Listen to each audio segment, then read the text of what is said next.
ये नजर आ रहा है आपको? ये व्यक्ति अकेला बैठकर इतने दिमाग में बातें लिए घूम रहा है, इसे समझ नहीं आ रहा कि अगला कदम में क्या रखूं, आने वाले कल में, आने वाले पल में मुझे क्या करना चाहिए। इस परिस्थिति को दुविधा बोलते हैं, डायलेमा बोलते हैं। जब कुछ समझ नहीं आ रहा कि इस तरफ जाएं या उस तरफ जाएं, तब आपको एक काम करना चाहिए। 3 कदमों में अपने फैसले को बांट लीजिए। सबसे पहले जो भी आप ऑप्शंस अपने सामने रखे हुए देखते हैं, उनको कागज पे लिखिए, उनके फायदे और नुकसान के साथ। सुनने में ये भारी लगेगा, लेकिन जब आप लिखेंगे तो ज्यादा मुश्किल नहीं है। ऑप्शन 1 फायदे नुकसान, ऑप्शन 2 फायदे नुकसान। 80% लोगों की समस्याएं तो वहीं समाप्त हो जाएंगी। जब आप लिखते हो ना, तो प्रॉब्लम हल्की हो जाती है। मन में सोचते सोचते ओवर थिंकिंग में वो प्रॉब्लम बड़ी होती है, लिखने पर वो कम हो जाती है।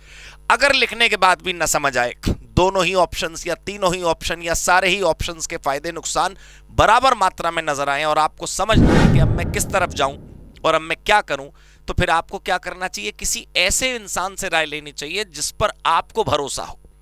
ज्ञानवान व्यक्ति से राय नहीं लेनी, जिस पर आपका ट्रस्ट अटूट हो उससे जाकर राय ले लेनी है। लेकिन कभी कभी हम राय मानते नहीं, क्योंकि वो हमारे फेवर में नहीं होती या वो हमारे मन के अनुसार नहीं होती।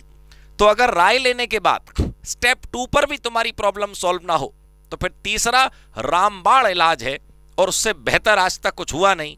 वो तीसरी परिस्थिति, तीसरा स्टेप, तीसरा उपाय यह है कि आप उस परिस्थिति को समय पे छोड़ दीजिए। सच बता रहा हूं दोस्तों, अगर आपको ऐसा लगा कि अब आपसे नहीं संभल रहा, अब आपसे नहीं हो रहा, अब बहुत हो चुका, बस अब मेरे बस की नहीं है, तो फिर बस एक बार ऊपर देखिए कुदरत की तरफ, बस वो संभाल लेगी। सब कुछ वहीं छोड़ दीजिए। समय से बड़ा कोई मरहम नहीं होता, ये सब जानते हैं। तो करना क्या है?